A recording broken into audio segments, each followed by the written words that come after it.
नमस्कार and hello everyone welcome to Sudha blogs. सकाळु सकाळु कान्हा लगी पड़ा पूजा करने एना किसी दिन आनी करुणा अंकल नहांती तो से कान्हा ही माँ को डेली पूजा करुच्ची बेलपत्र हरिका देकी आ कान्हा और मत ना झुणा बहुत पसंद तो आम झुणा और कर्पूर देकी डेली दुकान को बंदौ था आ कान्हा तो ये बंदौची कम मत से निजे झुलता मिनारा बेसी लगुच। चलो इग्नोर हार।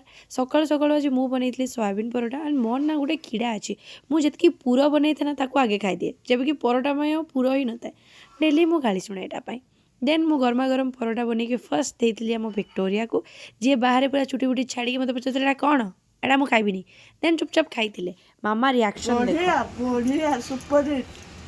मामा को पाखु एत भल तारीफ शुणी पूरा दिलटा गुदगुद जाए मैंने पूरा गार्डन गार्डन फील हुए।